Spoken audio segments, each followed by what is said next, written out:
El asfalto hervía bajo el sol abrasador del mediodía. Pero el calor asfixiante no era nada comparado con la punzada aguda, ardiente y constante que me atravesaba el lado derecho del abdomen. Solo habían pasado unas horas desde mi cirugía de vesícula.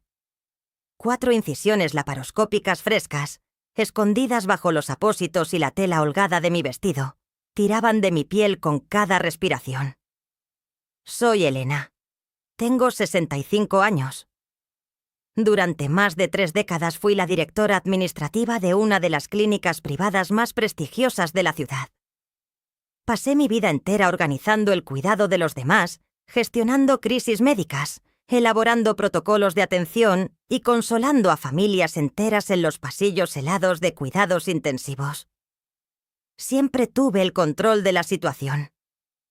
Y hoy, irónicamente, en mi propio momento de vulnerabilidad, estaba completamente sola. Me encontraba en la acera exterior de un hospital, apoyada contra un muro de concreto en el área de altas médicas, sosteniendo una pequeña bolsa de plástico con mis pertenencias personales, como si fuera una indigente. Había calculado mal. O más bien, había confiado demasiado a ciegas. Mi hija, Sofía, tiene 32 años y vive envuelta en una burbuja de superficialidad que yo misma, con mi dinero y mi culpa de madre viuda, había financiado. Su vida es una vitrina meticulosamente construida para las redes sociales. Se autodenomina influenciadora de estilo de vida, una profesión moderna que en su caso particular consistía, única y exclusivamente, en gastar mi patrimonio para fingir ante miles de desconocidos que tenía un imperio propio. El teléfono en mi mano vibró, sacándome de mis pensamientos. El nombre de Sofía iluminó la pantalla. Contesté de inmediato, con la voz todavía áspera y cansada por el tubo de intubación de la anestesia general. Sofía, hija, ya estoy afuera. El sol está muy fuerte y no hay dónde sentarse. Por favor, dime que ya estás llegando. Lo que escuché del otro lado de la línea no fue la voz preocupada de una hija que va al rescate de su madre. Fue el ruido inconfundible del viento fuerte, música electrónica vibrando de fondo con un bajo retumbante y el tintineo característico de copas de cristal chocando entre risas. «Ay, mamá, escúchame bien», dijo Sofía, alzando la voz con impaciencia por encima del bullicio de la fiesta. Se me complicó todo a última hora. La agencia de relaciones públicas adelantó la sesión de fotos en el yate para la campaña de verano. El fotógrafo que consiguieron es exclusivo, un contacto vital para mi marca personal. No puedo irme ahora. Arruinaría el encuadre de la luz del atardecer y quedaría muy mal frente a los patrocinadores. Un frío sepulcral me recorrió la espina dorsal, anestesiando momentáneamente el dolor de la cirugía. Una sensación de vacío me llenó el pecho. ¡Sofía! Mi voz tembló, no por debilidad, sino por una incredulidad que me rasgaba el alma en pedazos. Me acaban de dar el alta. El cirujano fue muy claro. No puedo hacer ningún esfuerzo físico. Tengo riesgo de hemorragia interna si camino demasiado. Apenas me puedo mantener en pie. Necesito que me lleves a casa ahora mismo. Por favor, no seas dramática, mamá, respondió ella con ese tono arrastrado, condescendiente y aburrido que usaba desde la adolescencia para quejarse de cualquier inconveniente. Fue una operación de rutina. Te hicieron unos tajitos minúsculos con láser.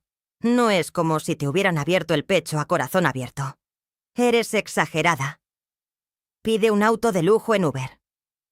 No te preocupes por el costo del viaje. Recuerda que la aplicación de mi teléfono está vinculada directamente a tu tarjeta de crédito Platinum. Pide el más caro si quieres ir cómoda. Te veo en un par de días cuando baje mi carga de trabajo y termine de editar el material. Cuídate mucho, besitos. Un clic seco. La llamada terminó abruptamente.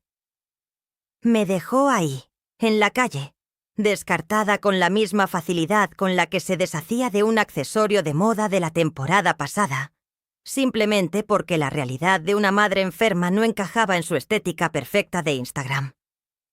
No abrí ninguna aplicación en mi teléfono. La sola idea de utilizar el mismo medio por el cual ella desangraba mi cuenta bancaria, a diario, me provocó náuseas. Levanté la mano, temblorosa, hacia la avenida principal. Un taxi convencional, un vehículo humilde de esos que Sofía desearía jamás abordar por pánico a arruinar su impecable imagen pública, se detuvo lentamente frente a mí. El conductor, un hombre mayor de rostro curtido por los años, con canas en las sienes y un uniforme sencillo, apagó el motor de inmediato al ver mi estado. Se bajó a toda prisa, bordeando el auto. Su placa de identificación en el tablero decía: Manuel. «Permítame, señora, por el amor de Dios, no haga ningún esfuerzo», dijo el buen hombre, tomándome la bolsa de las manos con una delicadeza extrema y abriéndome la puerta trasera. «Tiene el rostro blanco como el papel. Usted viene de una cirugía, ¿verdad?» «Sí, don Manuel. De la vesícula», alcancé a murmurar mientras me dejaba caer en el asiento trasero, milímetro a milímetro, conteniendo la respiración y apretando los dientes al sentir el tirón de los puntos de sutura. «¿Y anda sola?» «¡Qué barbaridad! Con todo respeto, señora. Hay familias que no merecen llevar ese nombre. Acomódese bien, reclínese. Iré lo más despacio posible para no agarrar ningún bache en el camino». El contraste fue una bofetada colosal de realidad que me despertó de golpe. Un extraño, un hombre humilde que ganaba el pan centavo a centavo lidiando con el tráfico infernal de la ciudad, me estaba tratando con la dignidad, el respeto y la humanidad que la mujer a la que yo di a luz, a la que le di todo mi ser, me acababa de negar por unas fotos en un yate. El viaje hacia mi casa fue un trayecto silencioso, pero mentalmente ensordecedor. Cada minuto que pasaba recostada en el asiento trasero de ese taxi, mi mente, entrenada durante décadas para analizar historiales médicos y emitir diagnósticos precisos, comenzó a evaluar el historial clínico de mi propia vida familiar. Recordé las facturas astronómicas de la Agencia de Relaciones Públicas de Sofía, pagadas mes a mes desde mi cuenta de jubilación. Recordé el alquiler de su apartamento en la zona más exclusiva de la ciudad, los vestidos de diseñador europeo que usaba para una sola publicación y luego desechaba, los viajes pagados al extranjero para fingir colaboraciones con marcas internacionales que en realidad ignoraban su existencia. Yo no había criado a una mujer fuerte e independiente tras la muerte de su padre. Yo había financiado, con el sudor de mi frente, la ilusión tóxica de una narcisista. Y mi gran recompensa final era el abandono absoluto en el momento de mi mayor necesidad física. Llegamos a mi casa. Le di a don Manuel una propina generosa que le iluminó los ojos, agradeciendo en silencio su genuina compasión. Me bajé despacio, abrí la pesada reja de hierro forjado y entré a la inmensidad de mi hogar. El silencio me golpeó como un bloque de hielo. La casa olía a cera de madera de primera calidad y a flores de ornato. Era un ambiente impecable, mantenido en orden por un servicio doméstico de primer nivel, pero estaba completamente vacío de calor humano. Sobre la mesa de cristal del vestíbulo descansaban varias revistas de moda impresas, donde Sofía había pagado miles para aparecer en pequeñas columnas de la alta sociedad. Las miré, y por primera vez en años sentí un profundo desprecio. Caminé con pasos muy cortos y medidos hasta el centro de la sala principal. El dolor en mi abdomen latía al ritmo acelerado de mi corazón, pero en mi cabeza se había encendido un interruptor definitivo. Como experta en administración médica, yo sabía perfectamente que una infección grave no se trata con paños tibios ni con esperanzas falsas. Una infección se combate con antibióticos fuertes y un tumor maligno se extirpa de raíz.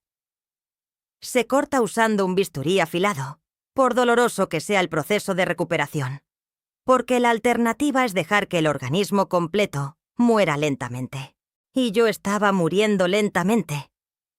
Mi paz mental, el patrimonio de toda mi vida y mi propia dignidad estaban siendo devorados sin piedad por un parásito emocional que llevaba mi misma sangre. Me senté en mi sillón de cuero favorito.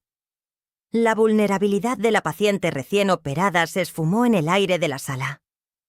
Las lágrimas que minutos antes amenazaban con salir se secaron por completo antes de siquiera asomar por mis párpados.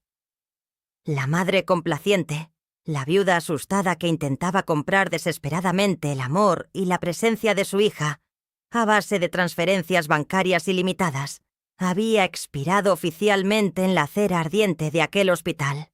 La mujer que ahora respiraba de forma pausada y rítmica en la penumbra de esa casa era la antigua directora, la estratega de mente fría, lógica y calculadora, capaz de desmantelar departamentos enteros y reestructurar presupuestos millonarios en una sola tarde de trabajo.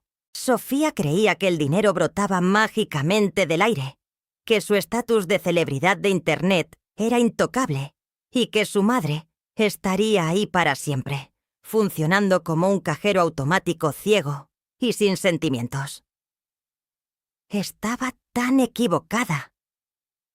Mi hija vivía inmersa en la ficción de las redes sociales, pero a partir de este preciso instante, yo le iba a enseñar de primera mano lo dolorosa, lo implacable y lo brutal que podía ser la vida real cuando se apagan las cámaras y se corta el flujo de efectivo. El dolor físico ya no importaba.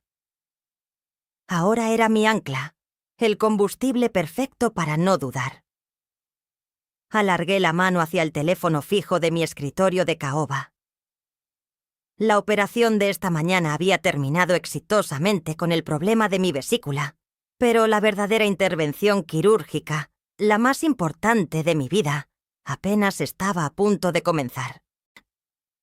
El reloj de pared del estudio marcaba las 2 de la tarde con un eco pesado y solemne. Cada campanada parecía sincronizarse con el latido sordo de mi herida, pero mi mente estaba más lúcida que nunca. Me levanté de la silla de cuero con extrema precaución, apoyando una mano sobre el escritorio de caoba para equilibrar el peso de mi cuerpo. Caminé lentamente hacia la pared del fondo, donde un pesado cuadro de paisajes al óleo ocultaba la caja fuerte de seguridad. Mis dedos, ágiles a pesar de los años, giraron la perilla de metal. Derecha, izquierda, derecha. Un clic metálico y sordo confirmó que el mecanismo había cedido. Al abrir la pesada puerta de acero, el olor a papel antiguo y a documentos notariales me golpeó el rostro.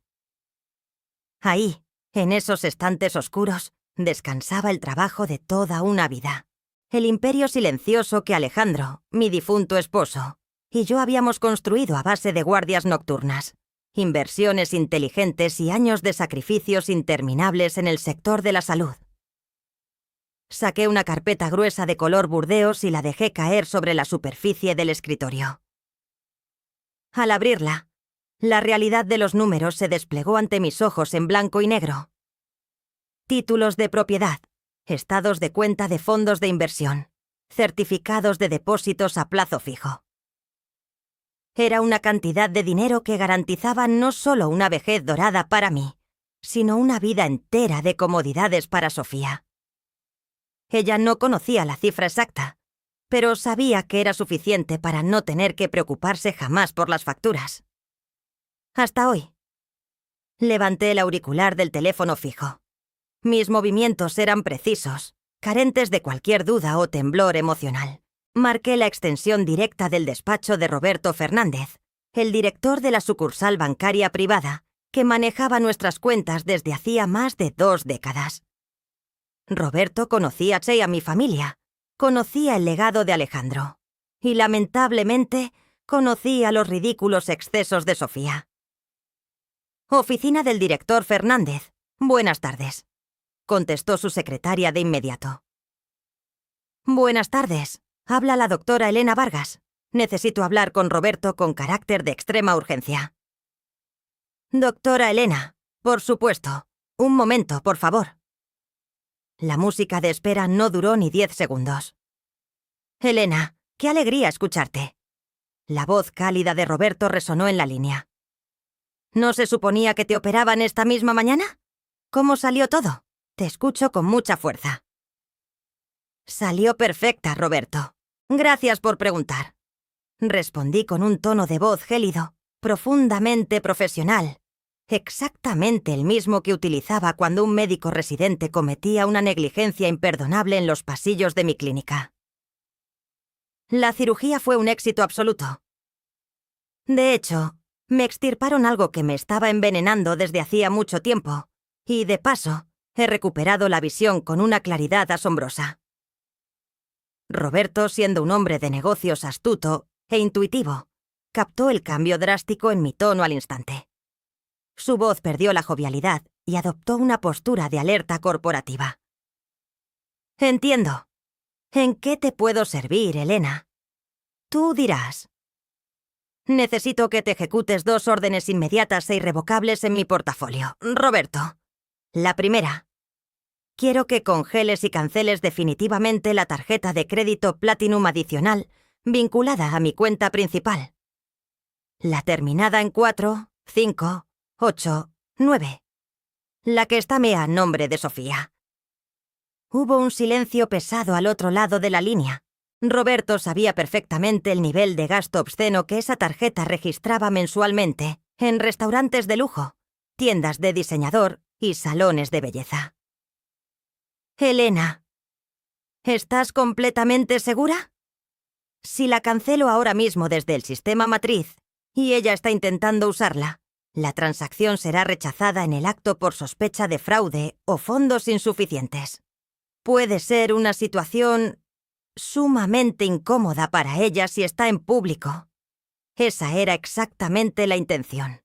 Visualicé a Sofía en su exclusiva fiesta de yate, rodeada de sus falsos amigos y de esos patrocinadores, a los que intentaba impresionar desesperadamente, pidiendo la cuenta del champán francés más caro para demostrar su falso estatus. Esa es la idea, Roberto, dije sin titubear, saboreando cada palabra. Pon en el sistema que la cancelación es por uso indebido y abuso de confianza. No quiero que pase ni un solo centavo más, que esa tarjeta se convierta en un trozo de plástico inútil a partir de este maldito segundo. Hecho. Ya está ingresado en el sistema. Bloqueo total. ¿Cuál es la segunda orden? Respiré hondo. Esta era la decisión monumental, la que reescribiría el rumbo de la historia familiar. Necesito que prepares los documentos legales para modificar a los beneficiarios de mis cuentas de inversión, fideicomisos y seguros de vida. Quiero revocar a Sofía como heredera universal. «¡Por Dios, Elena!», exclamó Roberto, perdiendo la compostura por una fracción de segundo. «Estamos hablando de una fortuna enorme. Es tu única hija. ¿Pasó algo grave? Sabes que estas decisiones patrimoniales no deben tomarse bajo estrés posoperatorio ni arranques de ira. Nunca he estado más lúcida en mis 65 años, Roberto. No voy a permitir que el dinero que Alejandro y yo sudamos se evapore en agencias de relaciones públicas, ropa de temporada y fiestas de vanidad para alimentar el ego de una influencia digital falsa. Sofía necesita aprender a sobrevivir en el mundo real. Y el primer paso para curarla es cortarle el oxígeno financiero. Quiero que redactes un nuevo testamento hoy mismo. El 100% de mis activos líquidos, en caso de mi fallecimiento, pasarán a formar parte de una nueva entidad. ¿A nombre de quién? A nombre del Fondo de Becas Médicas Alejandro Torres. Será destinado íntegramente para pagar la carrera de medicina y enfermería de jóvenes de escasos recursos con excelencia académica probada. Estudiantes que sí valoren el esfuerzo, que conozcan el sacrificio y que tengan vocación de salvar vidas, no de fingir tener una vida perfecta frente a una cámara de teléfono. Prepara los papeles. Iré a firmarlos presencialmente con el notario la próxima semana cuando me quiten los puntos de sutura. Entendido, doctora Vargas. Tus instrucciones son órdenes. Los borradores estarán listos mañana a primera hora sobre mi escritorio. Colgué el teléfono. Un escalofrío de poder puro y liberación absoluta recorrió mis venas. La primera gran arteria de suministros estaba cortada de tajo. Pero, como experta en salud, sabía que una infección resistente requiere un tratamiento agresivo en múltiples frentes para erradicarla por completo. Mi siguiente llamada fue a la administración de la Torre Esmeralda, el exclusivo y opulento complejo de apartamentos donde Sofía vivía. Un rascacielos con piscina infinita, gimnasio privado de última generación y valet parking las 24 horas. Un paraíso terrenal que, por supuesto, yo subsidiaba mes a mes. Administración Torre Esmeralda, le atiende Patricia. Buenas tardes, Patricia. Habla la doctora Elena Vargas, propietaria del Penthouse 402. Doctora Vargas, qué gran honor saludarla. Su hija, la señorita Sofía, nos dejó dicho en recepción que hoy tendría una sesión fotográfica muy importante en la terraza del edificio más tarde y pidió exclusividad del área. ¿En qué le puedo ayudar? Sonreí. Una sonrisa depredadora, fría y milimétrica en la soledad de mi estudio. Verás, Patricia, ha habido una reestructuración severa en la administración de mis propiedades. A partir del día de hoy, cancelo el servicio de limpieza premium diario que el edificio le provee a ese apartamento. Además, revoco la domiciliación automática del pago de mantenimiento mensual a mi cuenta bancaria. Pero, doctora, tartamudeó la administradora, claramente confundida. La cuota de mantenimiento de este mes, que es bastante alta por los servicios exclusivos, vence exactamente en 5 días.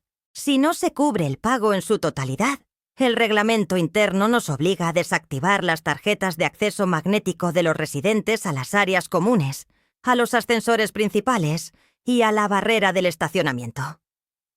Es una política muy estricta de la Junta Directiva de Condóminos.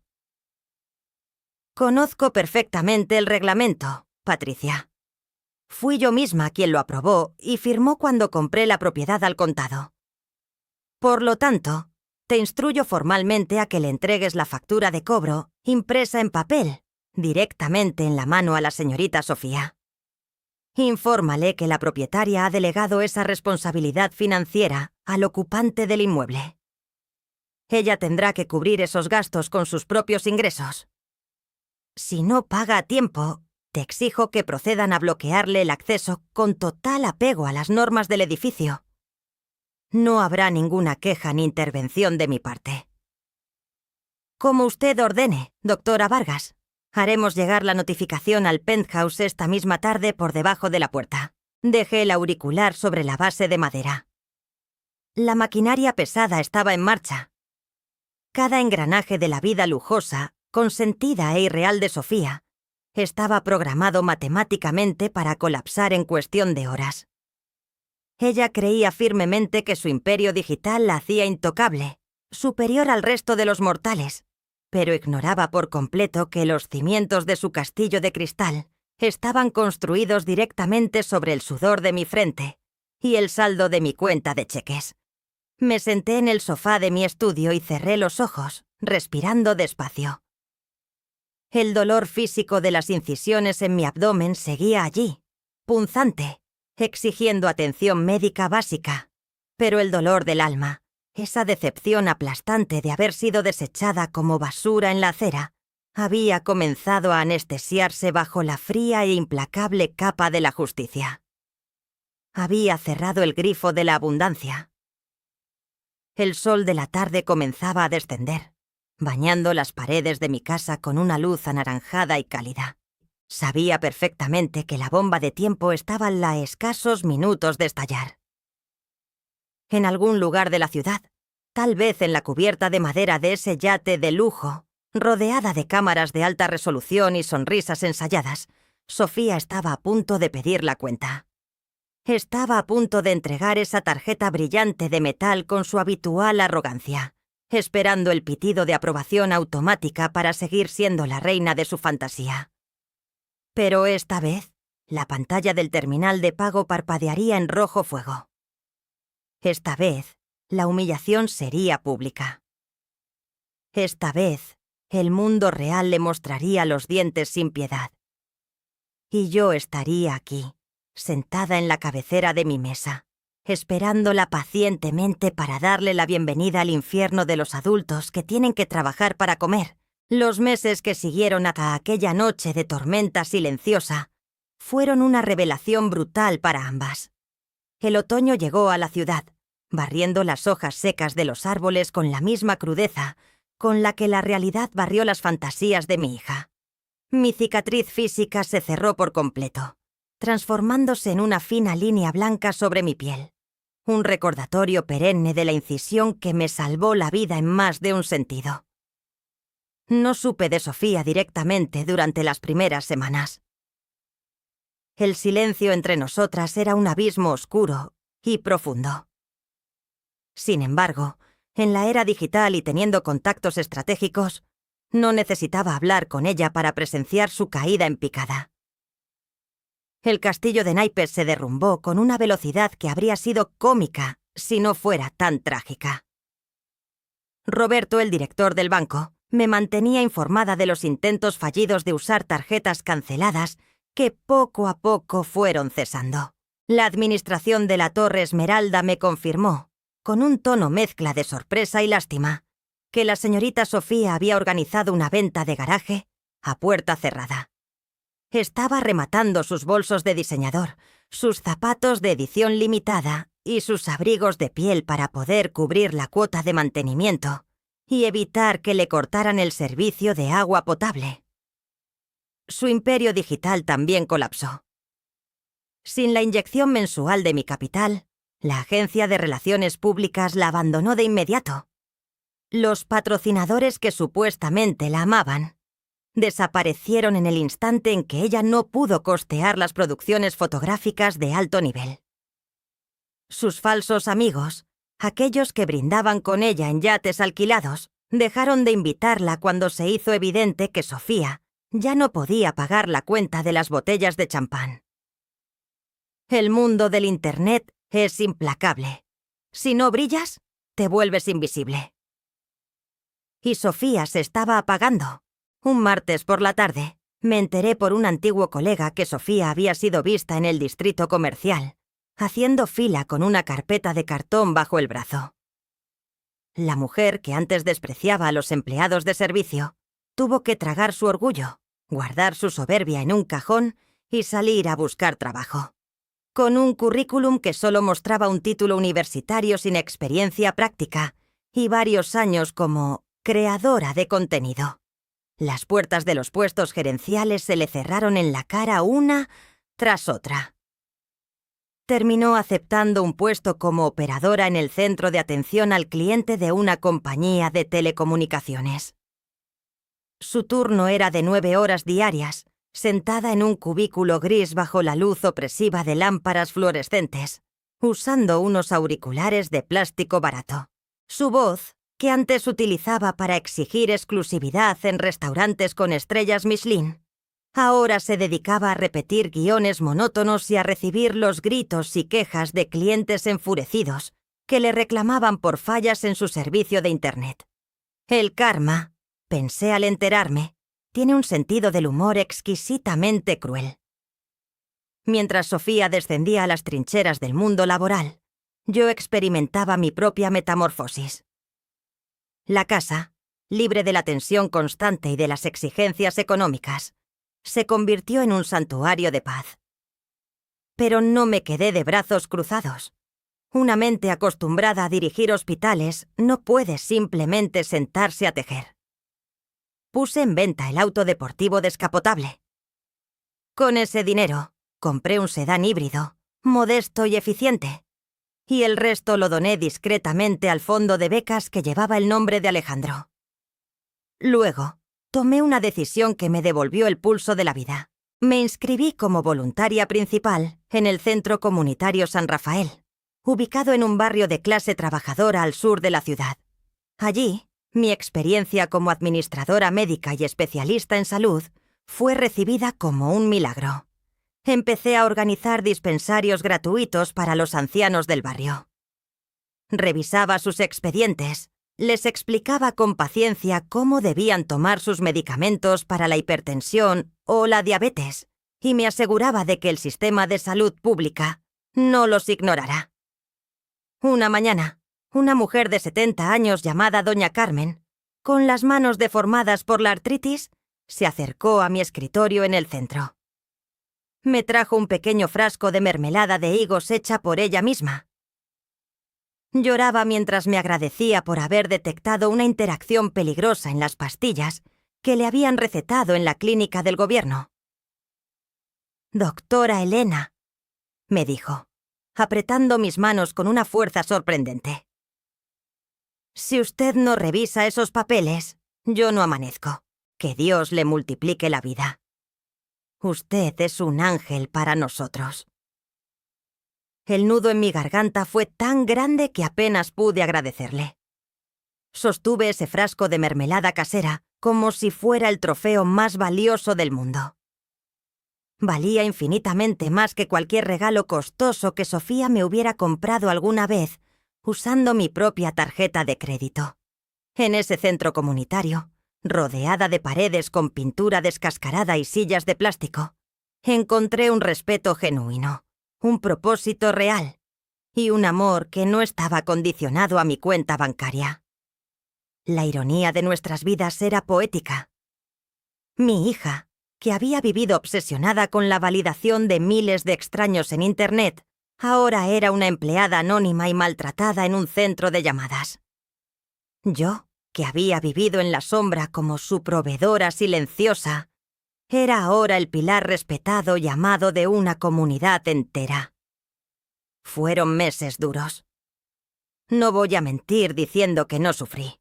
Hubo noches en las que el instinto maternal básico, esa voz traicionera y antigua que nos dice que debemos proteger a nuestros hijos de todo mal, me suplicaba que tomara el teléfono, la llamara y le devolviera su antigua vida.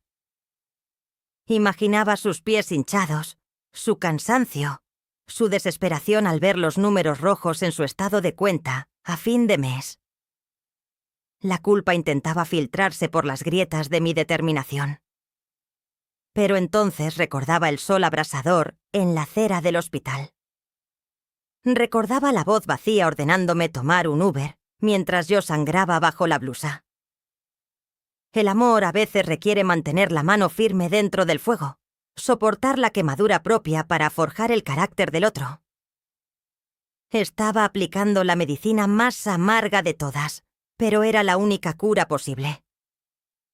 Sofía necesitaba tocar el fondo rocoso del pozo para poder impulsarse hacia arriba con sus propios pies.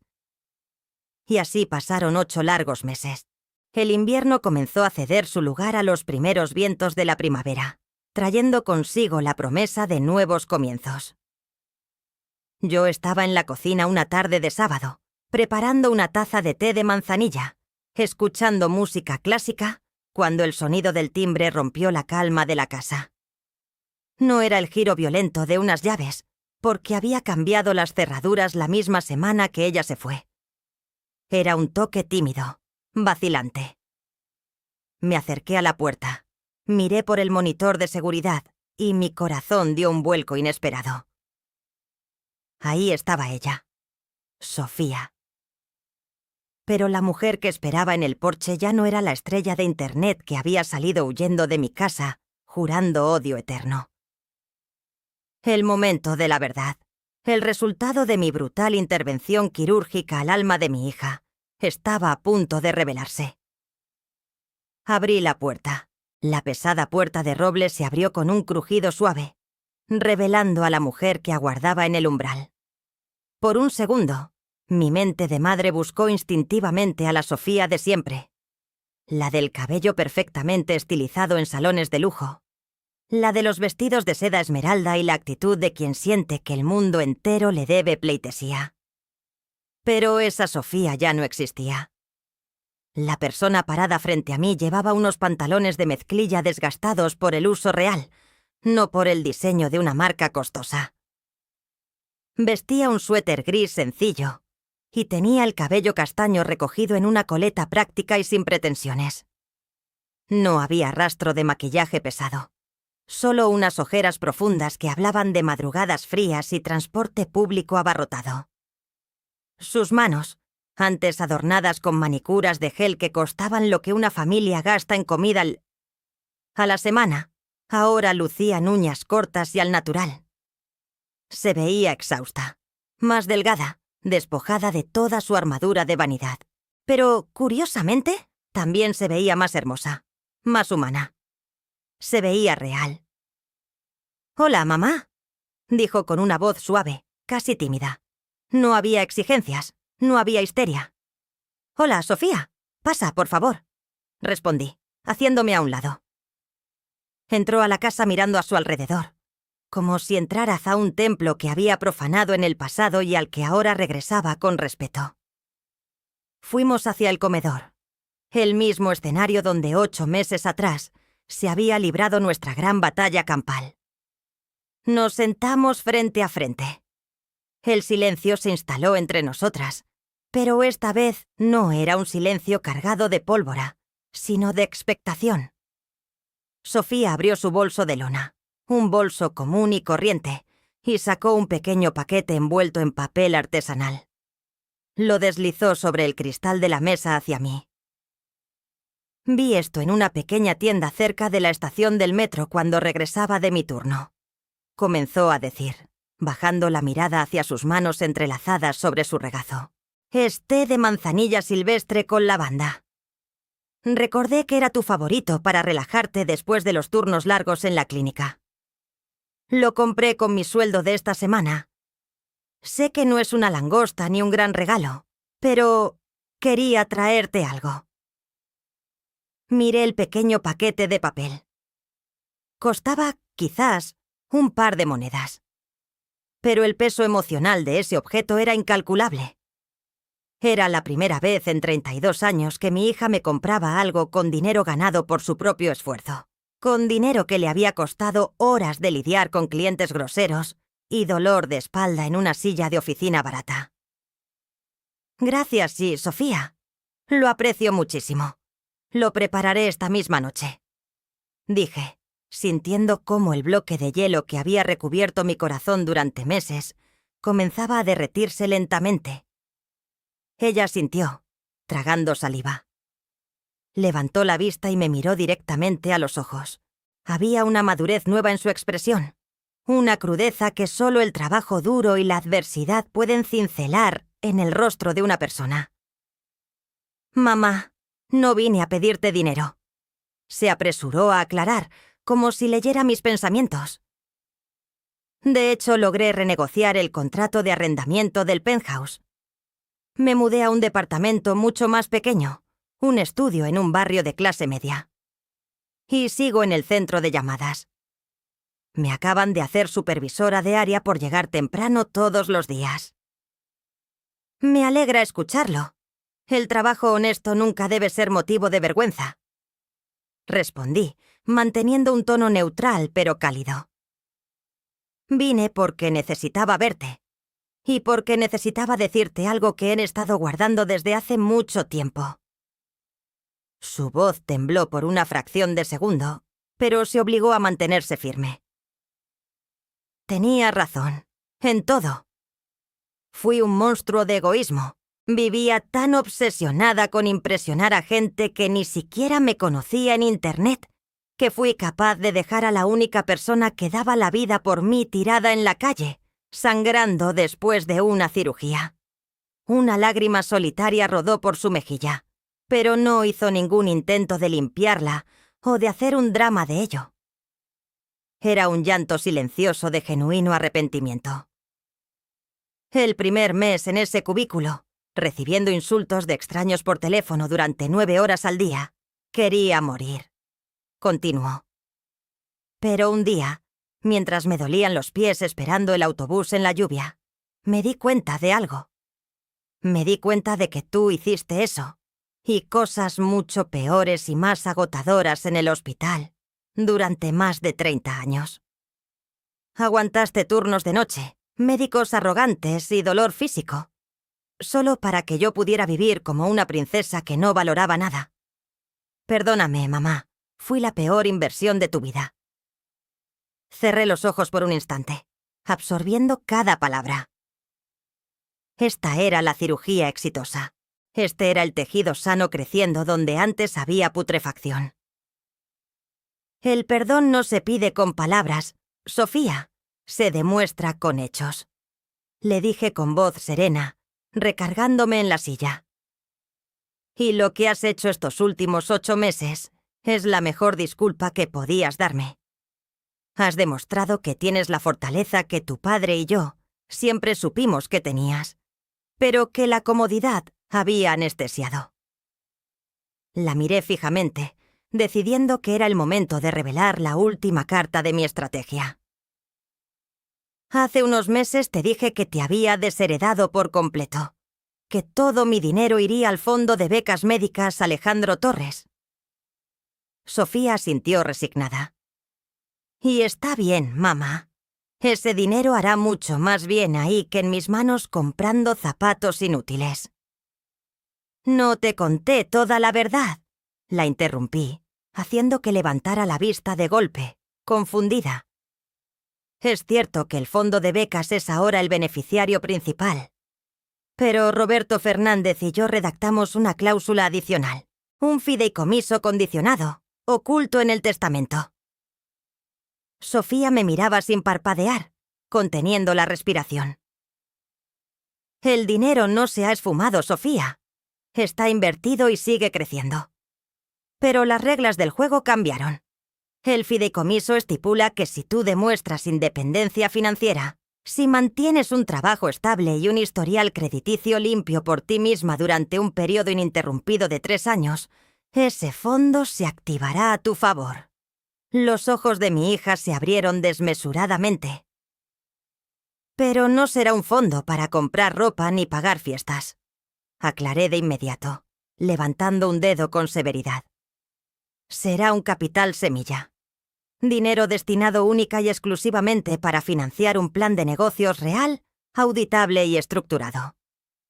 Si algún día quieres ser una empresaria de verdad, tendrás el respaldo para construir una empresa real, que genere empleos y aporte algo a la sociedad, no una ilusión óptica en redes sociales.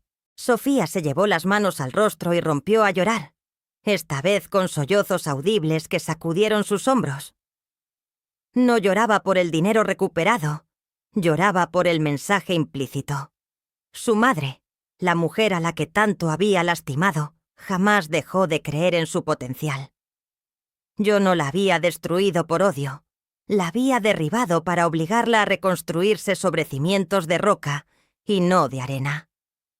Me levanté de la cabecera, caminé hacia ella y la abracé. Sintió mis brazos rodearla y se aferró a mí como no lo hacía desde que era una niña pequeña. En ese abrazo, todo el resentimiento acumulado, toda la amargura de aquella tarde calurosa frente al hospital, se disolvió para siempre. 1 hora más tarde, la acompañé hasta la puerta. Tenía que volver a su pequeño departamento para prepararse para su turno del día siguiente.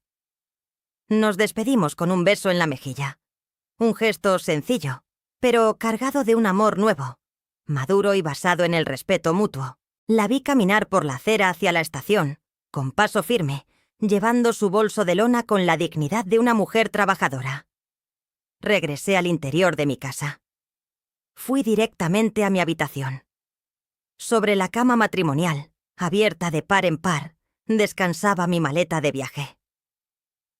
Al lado, sobre la mesita de noche, reposaba mi pasaporte, mis lentes de sol y un sobre con mis pasajes de avión de primera clase. La próxima semana abordaré un vuelo directo a la costa del mar Mediterráneo. Pasaré un mes entero recorriendo la Riviera Francesa y las islas griegas. Me hospedaré en hoteles con vista al mar y beberé vino en terrazas soleadas. Alejandro siempre quiso que hiciéramos ese viaje. Y ahora, libre de culpas, libre de cargas y libre de hijos que criar, por fin voy a hacerlo por los dos. Cerré la maleta con un sonido definitivo. Fui a la cocina y puse a hervir agua para prepararme el té de manzanilla silvestre que mi hija me había regalado. Dicen que el amor de una madre debe ser incondicional, pero a veces la mayor prueba de amor incondicional es tener el coraje de decir basta. Es tener la fuerza para cerrar la billetera y abrir la puerta del mundo real, dejando que el frío curta la piel de quienes amamos, para que aprendan a fe a encender su propio fuego.